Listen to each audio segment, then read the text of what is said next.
इसके बाद देखो इलेक्ट्रॉनिक विन्यास कर रहे थे हम कल, ठीक है। इसके बाद 4-5 और तत्व है जिनके इलेक्ट्रॉनिक विन्यास आने चाहिए। बाकी में मतलब तुम अगर रूल लगाओगे तो हो जाएगा, लेकिन इन 4-5 में जैसे कल किसका हो रहा था, क्रोमियम और कॉपर का, ऐसी केस है लगभग। तो एक तो है तुम्हारा कौन सा,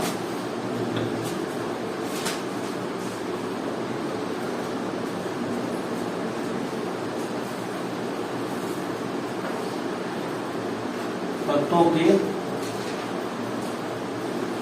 इलेक्ट्रॉनिक विन्यास, ठीक है। जैसे दो हमने देख लिए थे, कौन कौन से देखे, क्रोमियम और कॉपर, क्रोमियम और कॉपर देखे थे। तो जैसे क्रोमियम का परमाणु क्रमांक है कितना, 24, कॉपर का कितना, 29, ठीक है। तो अगर इलेक्ट्रॉनिक विन्यास मैंने बताया था अबाउ के नियम के हिसाब से चलता है कि सबसे पहले किससे पर आ जाता है, 1s 2s 2p 3s 3p, उसके बाद 4s 3d, इस तरीके से।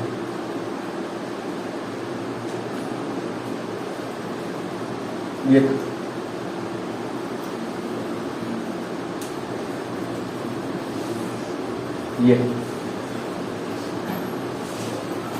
ठीक है, इसके अकॉर्डिंग भरना। तो अगर मैं भरता हूं तो सबसे पहले कितने भरूंगा, 1s में, s में अधिकतम कितने भर सकता हूं, 2, p में 6, d में 10 और f में 14, ठीक है। तो जो हम कर ही रहे थे, ऑर्गन तक हमारा सेम आ रहा था सब में, ठीक है।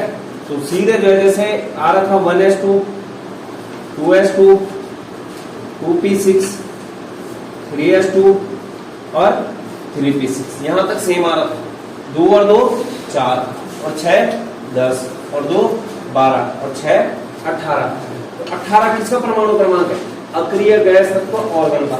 तो इतने को क्या बोल रहा था मैं, क्या कह रहा था कि इसको क्या मान लो, AR ऑर्गन। इसके बाद जो है 18 हो गया, कितने इलेक्ट्रॉन बचे, 6। तो 6 अगर जाना था तो इसके बाद 3p के बाद कौन आ रहा है, पर 3p के बाद 4s आ रहा है, ये आ रहा दिख रहा है यहाँ पर 3p के बाद 4s।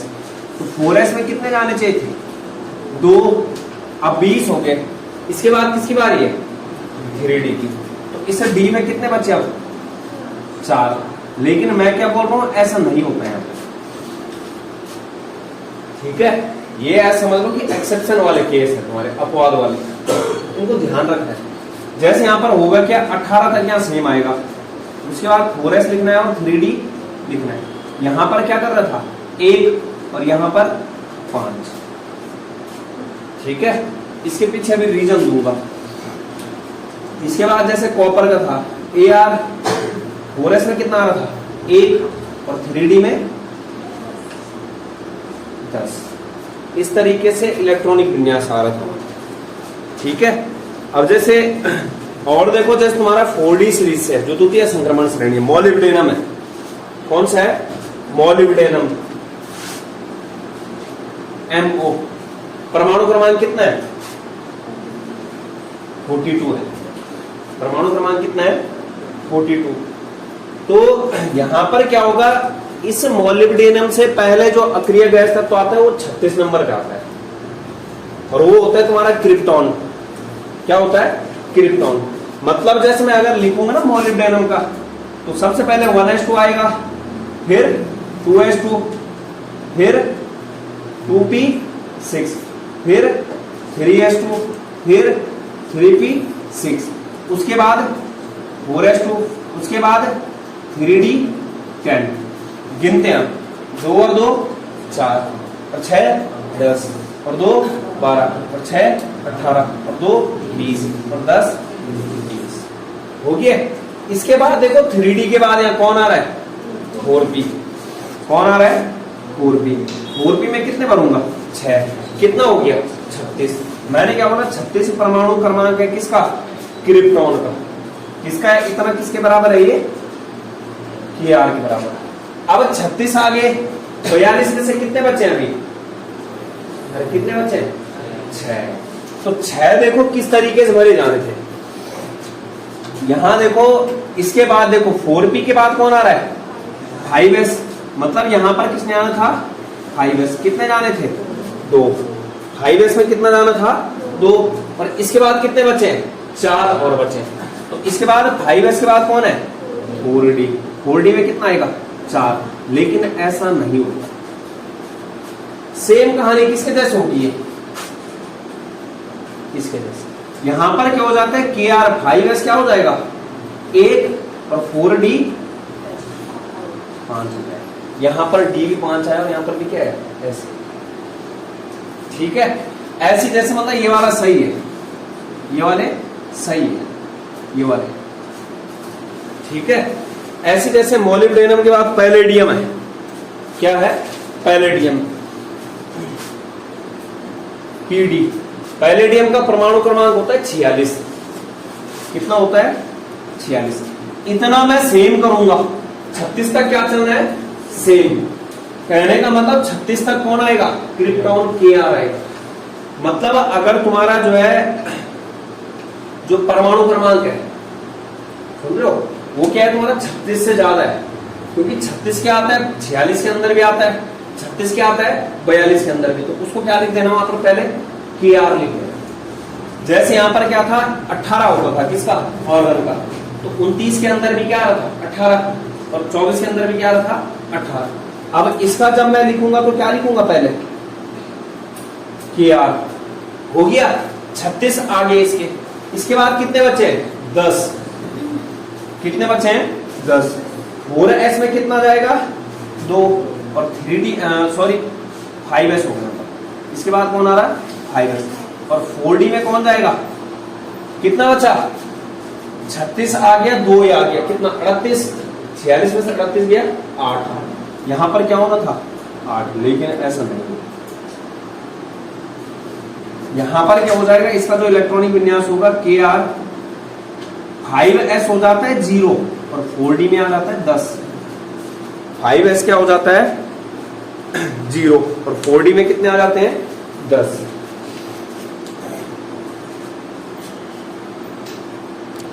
इसके बाद जैसे अगला देखो, परमाणु क्रमांक तुम्हारा 47 Ag का होता है। किसका होता है, 47 Ag। तो के आर तो लिखना ही है, क्योंकि 47 के अंदर क्या आता है, 36 आता है। ठीक है, तो यहां पर क्या आ जाएगा, के आर आ गया। कितना बचा, 36 आ गए, कितने बचे, 11। कितने बचे हैं, 11 बचे हैं। अब खुद देखो 11 बचे हैं, तो 5s में कितना जाना था, 2। कितना जाना था, 2। और 4d में कितना बचेगा, फिर 9 होना था। 4d में क्या होना था, 9। लेकिन ऐसा नहीं है, सुन रहे हो।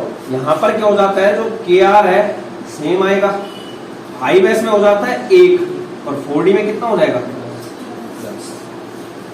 5s में कितना हो जाता है, 1 और 4d में कितना हो जाता है, 10। तो जिन जिन को मैं स्टार बना रहा हूं, जैसे इस पे, जैसे इस पे, जैसे इस पे और इस पे, यहां देखो इसका कॉपर वाले का जो है मैच कर रहा होगा 47 वाले से, दिख रहा है। 4s में कितना है, 1। यहां पर 5s में कितना है, 1। 3d में कितना है, 10। 4d में कितना है, 10। और इस वाले का मैच कर रहा होगा किससे, मोलिब्डेनम से। 4s में कितना है, 1। यहां भी जो है 5s में कितना है, 1। 4d में 3d में कितना है, 5 और 4d में 5। इसके बाद देखो जैसे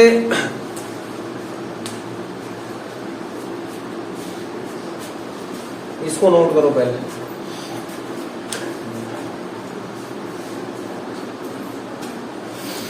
समझ लो कहानी। अभी ना रीजन देना मैंने इसके पीछे का, इनके पीछे का, ये एस क्यों है जो मैंने यहाँ पे स्टार बनवाए।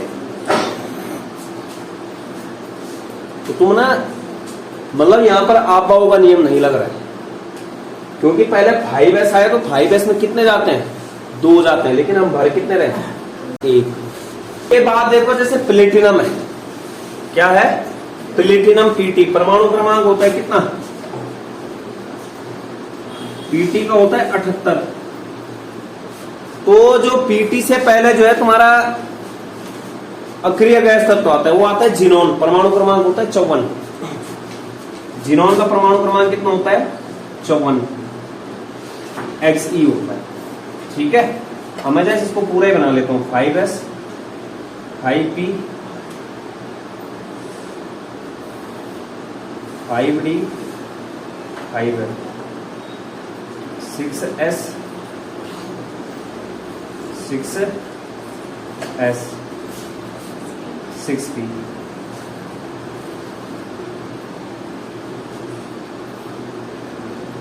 इस तरीके से, ठीक है। तो अब यहां देखना, जैसे पीटी में बढ़ते हैं, किसमें बढ़ते हैं, पीटी में। सबसे पहले कितना आएगा, 1s2 2s2 2p6 3s2 3p6 3p के बाद कौन आ रहा है, 4s2 4s के बाद कौन आ रहा है, 3d, कितना आएगा 10। 3d के बाद कौन आ रहा है, 4p, कितना आएगा 6।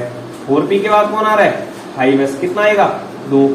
5s के बाद कौन आ रहा है, 4d, कितना हो जाएगा 10।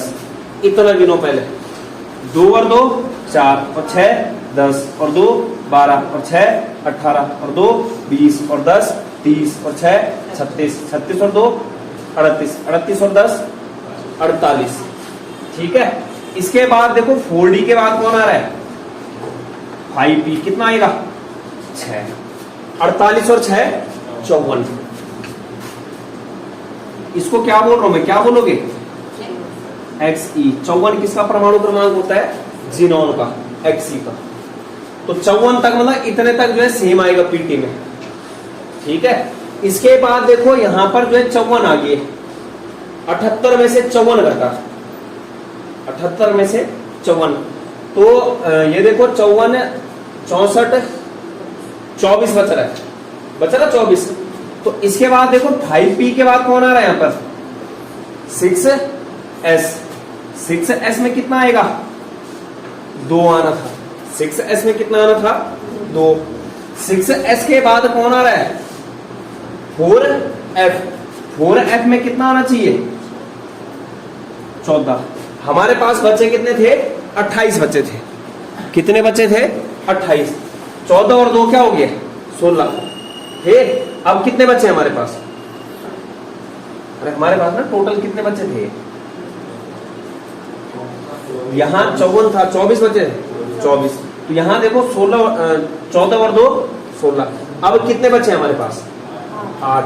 मतलब वो कहां जाने चाहिए, 4f तक हो गया 14। इसके बाद कौन है, 5d, कितना आएगा 8। लेकिन ऐसा नहीं होता, यहां देखो इसका जब लिखोगे 78 पीटी, क्या लिखोगे सीधे, Xe, कहां तक, यहां तक आएगा, 54 आ गया तक। इसके बाद आएगा क्या, ये क्या है तुम्हारा Xe, कितना 54। इसके बाद कौन आ रहा है, 6s 4f और 5d। तो 6s में हो जाएगा 1 और 5d में हो जाएगा 9। ये हो जाता है पीटी के उसमें। ठीक है, ऐसी जैसे Au है, गोल्ड Au, परमाणु क्रमांक कितना है, 79 गोल्ड का, 79। तो सीधे क्या लिखूंगा, Xe। 54 क्या हो गए, Xe। अब 79 में से 54 गया, कितना बचेगा, 25। कितना बचेगा, 25।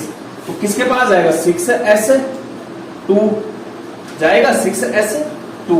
और उसके बाद तुम्हारा जो है यहां पर क्या है, 4f14। 14 और 2 16। 25 में 16 गया 9।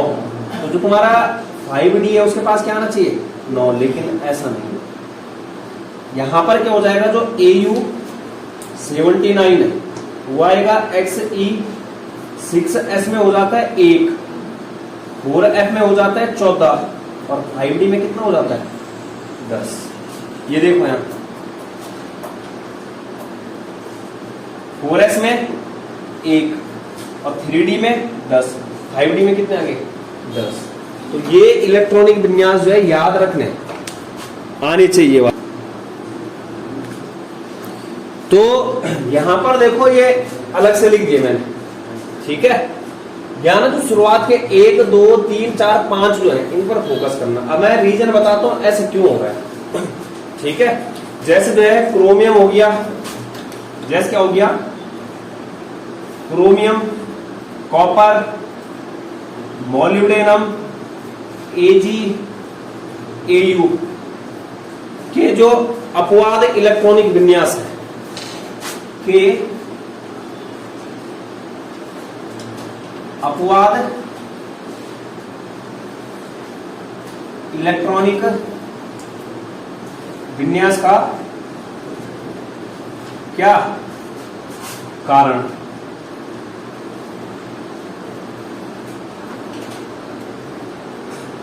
ठीक है। रीजन बताता हूं मैं। तो यहां पर देखो दो चीजें होती है, एक होता है स्थायी, एक होता है अस्थायी। जो तुम्हारा दो कंडीशन है यहां पर, या तो पूर्ण भरित होना चाहिए, क्या होना चाहिए पूर्ण भरित, वो कंडीशन क्या होगी स्थायी की, या फिर वो क्या होना चाहिए अर्ध भरित। अगर पूर्ण भरित और अर्ध भरित वहां पर कक्षक है तो वो क्या हो जाएगा स्थायी, ठीक है। जो तुम्हारे पूरे भरे हुए और आधे भरे हुए कक्षक होते हैं वो क्या होते हैं स्थायी, नहीं तो बाकी जो कक्षक होते हैं वो क्या होते हैं अस्थायी। तो यहां देखना, लिखना यहां पर पूर्ण तथा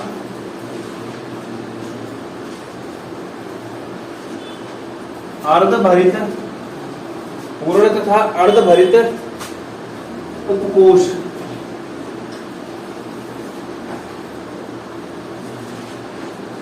कक्षक क्या होते हैं अधिक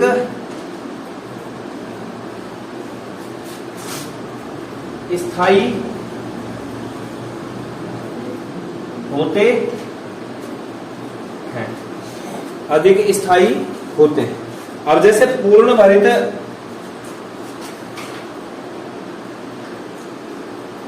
उपकोष है, जैसे कौन से पूर्ण भरित उपकोष, मतलब पूरा कितना आ सकता है, तो P के पास कितना बढ़ते हैं अधिकतम 6, मतलब जहां भी P6 आएगा वो क्या होगा स्थायी। D को अधिकतम कितना देते हैं 10 और F को अधिकतम 14। अर्धभरित का मतलब क्या है,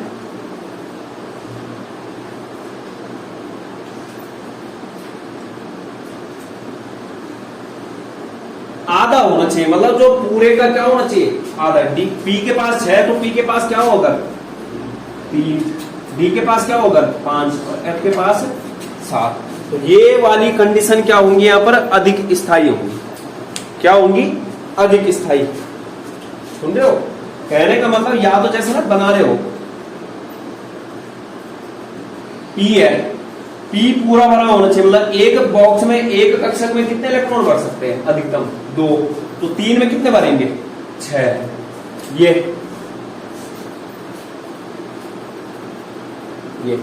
क्या आ गया P6 वाला। अगर इसका अर्धभरित बनाना है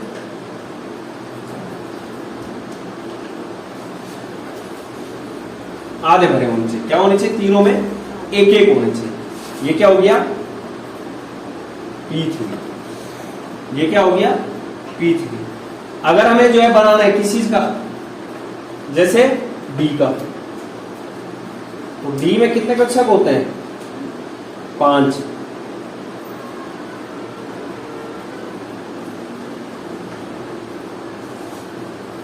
ये आया, तो यहां पर देखो कितने आगे टोटल 10, D 10, इसका अर्धभरित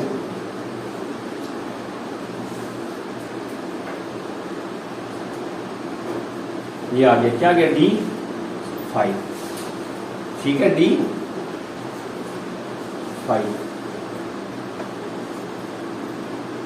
D5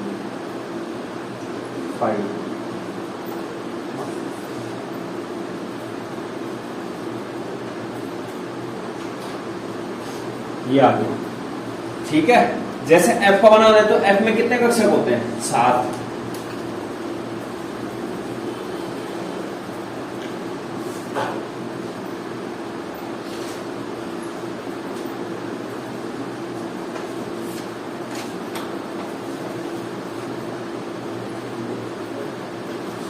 ये क्या आ गया?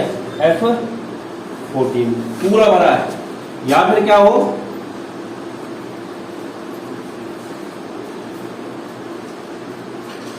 आधा भरा।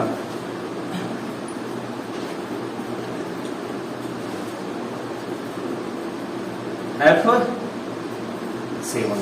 तो ये कंडीशन क्या होती है? स्थायी कंडीशन होती है।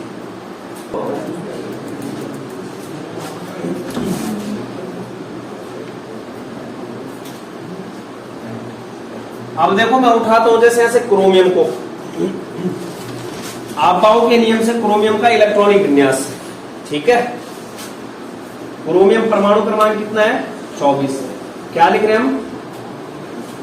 आपबाउ नियम से, जो मैंने वहां पर बनाया था वो चार्ट। तो आपबाउ नियम से देखो क्या होगा इसका इलेक्ट्रॉनिक विन्यास। 1s2 हो रहा था, 2s2 हो रहा था, 2p6, 3s2, 3p6, इसके बाद 4s और यहां पर क्या रहा था? 3d। इतने को क्या बोल रहे थे हम? AR organ. 4s में इसके बाद जो है देखो 18 हो गए हैं, कितना बचा है? 6। तो 2 जाएगा इसके पास, और D के पास कितना बचेगा? 4। नजर मारना यहां 2 पे, इन दोनों पे। ये किसके नियम से आया? आपबाउ के नियम से। क्या मैं कुछ यहां पर ऐसी कहानी कर सकता हूं? मैंने क्या बोला, जो जैसे S1 हो गया, S2, P3 हो गया, P6, D5 हो गया और D10, F7 हो गया और F14। ये कौन सी अवस्थाएं हैं? अधिक स्थायी। ठीक है, क्या मैं यहां पर कुछ ऐसा कर सकता हूं कि यहां पर जो है जैसे D के पास कितना है? 4। कितना इलेक्ट्रॉन D को दिया जाए जिससे वो स्थायी हो सकता है? D है ना, D को क्या बना दूं मैं अगर जैसे 5, तो D को 5 बनाया जा सकता है किसकी मदद से? जब 4s वाला एक इलेक्ट्रॉन किसको दे देगा? 3d। क्योंकि जो 4s वाला है वो 2 है, जैसे वो एक इलेक्ट्रॉन देगा उसके पास कितना बचेगा? 1। s के पास भी 1 वाली कंडीशन क्या है? स्थायी। तो मतलब जो 4s वाला है अपना एक इलेक्ट्रॉन किसको दे सकता है? 3d वाले।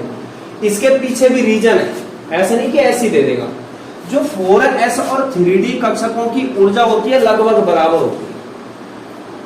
जो 4s और 3d कक्षकों की ऊर्जा होती है, 4s व 3d कक्षक ऊर्जा में लगभग क्या होते हैं? बराबर होते हैं, मतलब अंतर नहीं आता इनकी ऊर्जा में ज्यादा। तो ये है। अब यहां देखो, मतलब जैसे ही 4s वाला एक इलेक्ट्रॉन किसको देता है? 3d वाले को।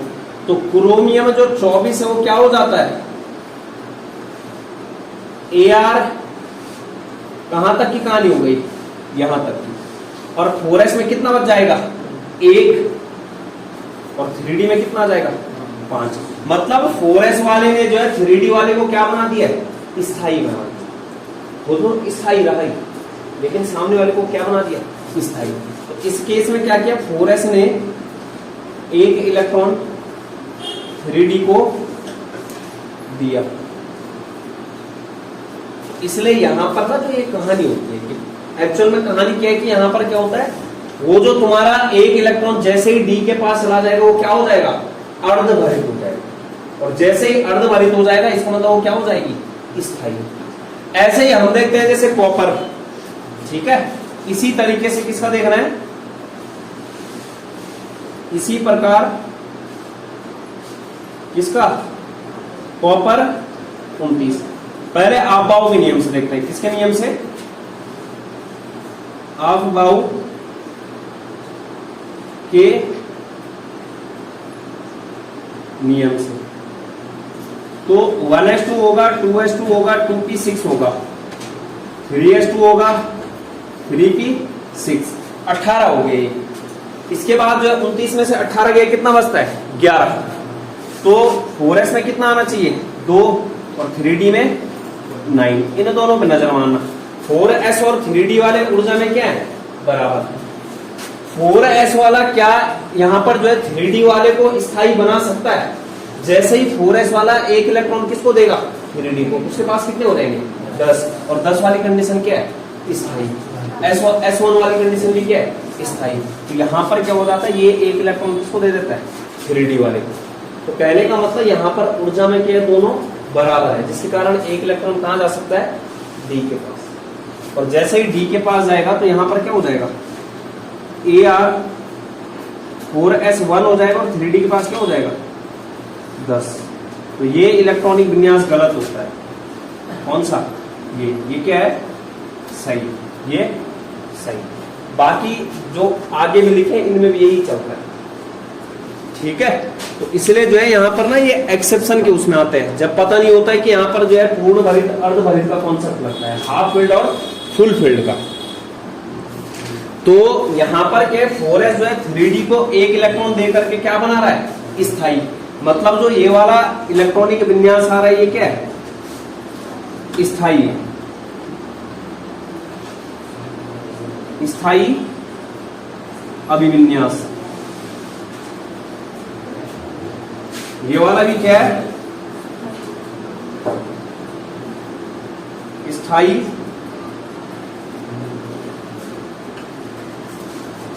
अभिविन्यास। इसके बाद देखते हैं हम आयनिक अवस्थाओं के लिए इलेक्ट्रॉनिक विन्यास। जब जो है इनके ऊपर क्या होगा? प्लस चार्ज होगा। ठीक है। जो डी ब्लॉक तत्व है, मिटा दो इसको।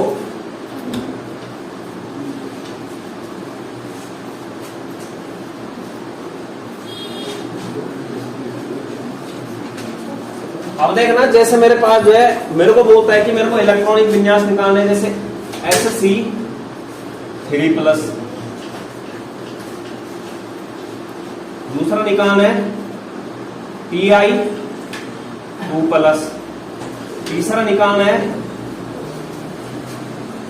Cr3+, चौथा निकालना है Cobalt3+, पांचवा निकालना है Cu2+, छठा निकालना है Zn2+। इनके इलेक्ट्रॉनिक विन्यास जैसे निकालना है। तो यहां पर प्लस चार्ज लिया है मैंने। प्लस चार्ज, जिसके ऊपर जितना प्लस चार्ज होता है उसका मतलब क्या होता है कि उसने उतने ही इलेक्ट्रॉन क्या किए हैं? दान किए हैं। उसके उतने इलेक्ट्रॉन क्या हो चुके हैं? अपने पास कम है।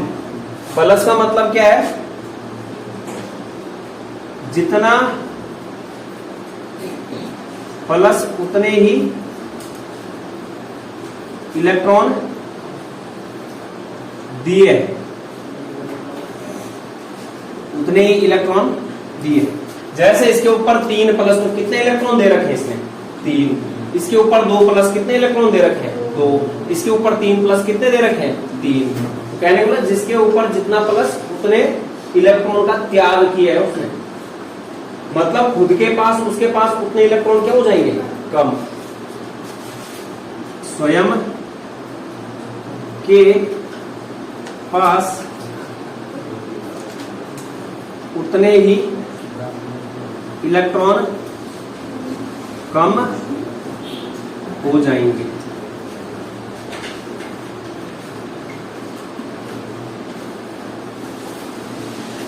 ठीक है। अब देखो, जैसे मैं स्कैंडियम का लिख रहा हूं। किसका लिख रहा है? स्कैंडियम का। तो सबसे पहले स्कैंडियम का लिखो। 3+ के लिए मत लिखो। किसके लिए लिखो? स्कैंडियम के लिए। स्कैंडियम का परमाणु क्रमांक कितना होता है? 21। इलेक्ट्रॉनिक विन्यास मैंने लिखा रखे हैं। क्या बोला? Ar और 4s और 3d। यहां पर कितना है? 2। ये 2 कहां भर दिया? यहां। और यहां पर कितना है? 1। ये भर। अब यहां देखो, ये 18 है, ये 2 20 और 1 21। जब स्कैंडियम 3+ आया तो इस स्कैंडियम 3+ का मतलब क्या हुआ कि उसके पास 3 इलेक्ट्रॉन क्या कर रहे हैं कि उसने किसी को दे रखे, मतलब 3 इलेक्ट्रॉन क्या हो गए उससे कम। तो यहां से इस इलेक्ट्रॉनिक विन्यास से 3 इलेक्ट्रॉन घटाने, मतलब इसके पास इलेक्ट्रॉन कितने हैं टोटल 21। 21 में से 3 घटेगा कितना बचेगा 18। ठीक है, यहां पर एक चीज दूसरी चीज नोट करना, पहले 4s भरा जाता है उसके बाद 3d। तो जिसको पहले भरा जाता है उसको पहले खाली करना। पहले भरा कौन जाता है, पहले 4s भरते हैं और खाली भी पहले किसे करते हैं 4s को ही करते, मतलब इलेक्ट्रॉन किससे हटाने हैं पहले 4s वाले से। अगर 4s वाले से हटी और तब भी वहां पर जरूरत है कि और हटाने, तो तब किससे हटाने 3d से। जरूरत पड़ने पर किससे हटाएंगे, जरूरत पड़ने पर 3d से भी हटाते हैं। अब यहां देखो, जैसे मुझे इससे कितने इलेक्ट्रॉन कम करने 3, Ar आएगा, 4s से कितने इलेक्ट्रॉन हटेंगे 2, 4s क्या हो जाएगा 0। अभी 1 इलेक्ट्रॉन और माइनस करने, क्योंकि 2 ही हटाने कितने 3, तो 1 कहां से जाएगा फिर d से, 3 इलेक्ट्रॉन क्या हो गए हट गए। ऑर्गन का परमाणु क्रमांक कितना होता है 18, आगे 18। ठीक है, जैसे दूसरा देखो, ये तो हुआ फर्स्ट वाला। दूसरा देखो टाइटेनियम है, सबसे पहले टाइटेनियम का लिखो Ti का कितना होता है परमाणु क्रमांक 22। Ar 4s 2 और 3d 2।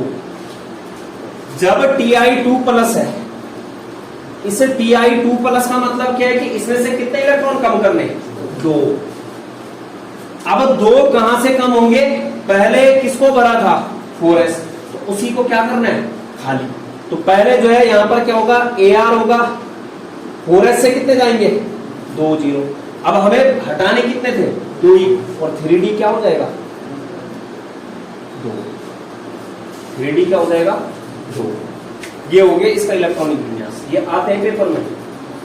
जैसे अगला है, अगला क्या है Cr3+, क्रोमियम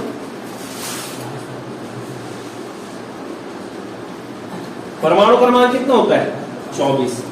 तो यहां पर देखो Ar 4s में कितना आता है यहां पर 1 और 3d में 5। क्रोमियम 3+ है, वो क्या है क्रोमियम 3+। क्रोमियम 3+ का मतलब कितना प्लस चार्ज है 3, तो उतने ही इलेक्ट्रॉन क्या करने हैं हटाने, तो इससे 3 इलेक्ट्रॉन क्या करने हैं माइनस। तो यहां पर क्या आ जाएगा Ar सबसे पहले खाली किसको करना है 4s, 4s क्या हो जाएगा 1 उससे हटाएंगे, हट गया। अभी और कितने की जरूरत है 2, तो 2 किससे हटाएंगे 3d 3। सुन रहे हो, 18 इसका हो गया, और 3 कितना होता है 21, और 24 में से 3 घटेगा कितना बचेगा 21 बचेगा। ऐसी जैसे अगला वाला है चौथा, क्या है CO3+। तो पहले कोबाल्ट का लिखो, कोबाल्ट का परमाणु क्रमांक कितना होता है 27। Ar 4s में कितना आएगा 2 और 3d में 7। निकालना किसका है CO3+। CO3+ का मतलब क्या है, जितना प्लस उतना ही क्या करना है उससे हटाना है। तो हटाना किससे है पहले 4s से, 4s से अगर पूरा हट जाता है फिर भी हटाने की जरूरत है, तो किससे हटाओगे फिर 3d से। तो यहां देखो Ar 4s से क्या हो जाएगा 0, और अभी भी जो है 3 हटाने थे, हटे कितने यहां से 2, 3d से कितना माइनस करोगे 1, 3d क्या हो जाएगा 6। ठीक है। इसके बाद जैसे Cu2 प्लस है, इसके बाद क्या है Cu2 प्लस। तो देख रहा अगला कौन सा है, पांचवा Cu2 प्लस के लिए। तो Cu का परमाणु क्रमांक कितना होता है 29। मतलब पहले ना सामान्य अवस्था के लिए इलेक्ट्रॉनिक विन्यास आने चाहिए, 29 होता है। क्या लिखेंगे यहां पर Ar, 4s में कितना आता है यहाँ पे 1, और 3D में 10 आता है। 3D में क्या आता है 10। हमें निकालना किसके लिए Cu2 प्लस, मतलब इसमें से क्या माइनस करना है 2 माइनस करना है। तो पहले किससे हटाना है 4s से, 4s से कितना हटेगा 1, अभी और 1 हटाना है, किससे हटाओगे 3D से, कितना बच जाएगा 3D के पास 9। ऐसे ही जो है जैसे हमारा लास्ट वाला है कौन सा जिंक, कौन सा है जिंक। तो जिंक का परमाणु क्रमांक होता है 30, Ar 4s2 और 3D 10। Zn2 प्लस का मतलब क्या है कि 2 इलेक्ट्रॉन क्या करने हटाने हैं। तो 2 इलेक्ट्रॉन अगर हटाओगे तो s में से क्या माइनस कर देने 2 इलेक्ट्रॉन, 4s क्या हो जाएगा 0 और 3D 10।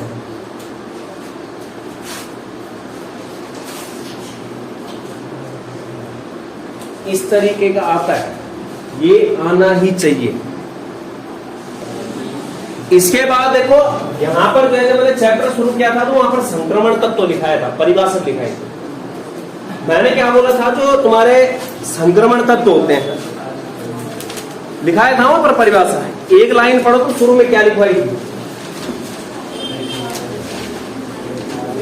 जो भी संक्रमण तत्व होगा वो कौन से ब्लॉक का तत्व होगा डी ब्लॉक का, लेकिन सारे डी ब्लॉक के तत्व क्या नहीं होंगे संक्रमण तत्व।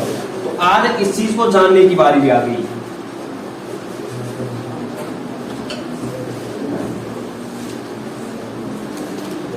क्या बोला था संक्रमण तत्व,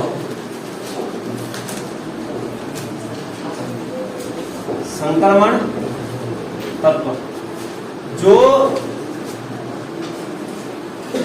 संक्रमण तत्व की परिभाषा क्या थी, वे डी ब्लॉक के तत्व, डी ब्लॉक के वे तत्व जिनकी सामान्य यानी कि मूल अवस्था, जिनकी सामान्य या मूल अवस्था अथवा या ऑक्सीकरण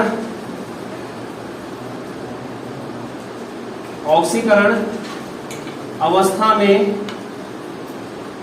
ऑक्सीकरण अवस्था में डी कक्षक, डी उपकोष आंशिक भरा होता है, उन्हें क्या बोला जाएगा आंशिक भरे होने का मतलब डी के पास, डी उपकोष में 1 से 9 तक इलेक्ट्रॉन, तो वो क्या होगा आंशिक भरा होगा। जैसे यहां पर देखो लाइन क्या बोली थी कि जो तुम्हारे सभी डी ब्लॉक के तत्व होते हैं वो संक्रमण तत्व तो नहीं होते, सारे डी ब्लॉक तत्व संक्रमण तत्व नहीं होते हैं, लेकिन सारे संक्रमण तत्व क्या होंगे डी ब्लॉक, डी ब्लॉक तत्व होते हैं। अब मैं यहां पर बताने जा रहा हूं कि ऐसे कौन से तत्व है जो संक्रमण तत्व नहीं होते हैं लेकिन डी ब्लॉक के होते हैं। जैसे आ गया जिंक, जैसे आ गया कौन मरकरी, कौन कौन से? Zinc, cadmium, mercury. ये संक्रमण तत्व नहीं होते। क्या नहीं होते हैं? संक्रमण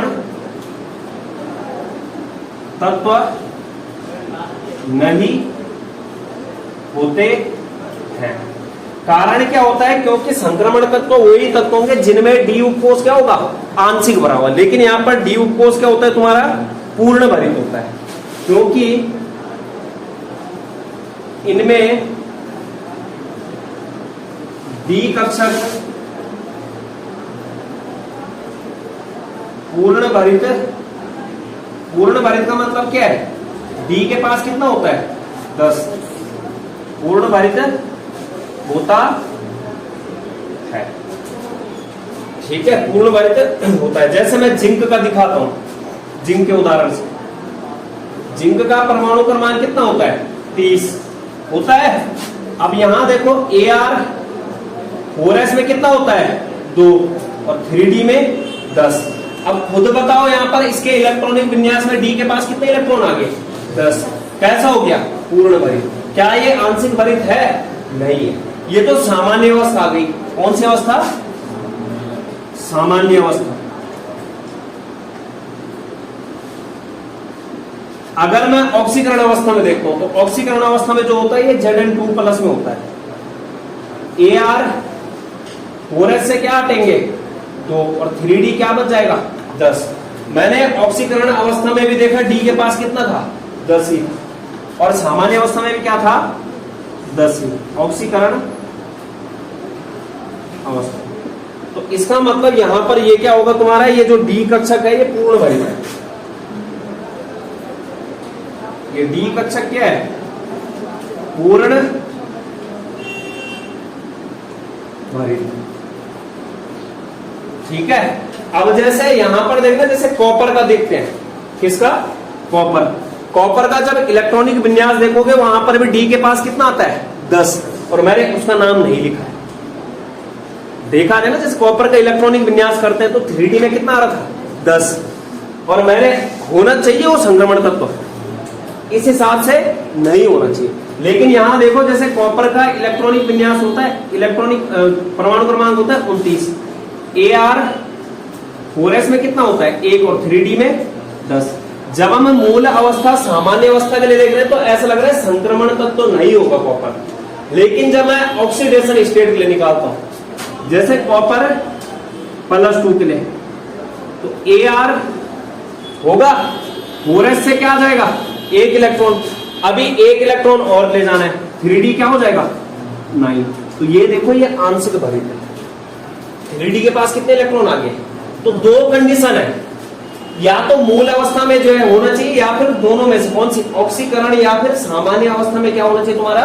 डी के पास अगर 1 से लेकर 9 तक इलेक्ट्रॉन है तो वो संक्रमण तत्व होगा।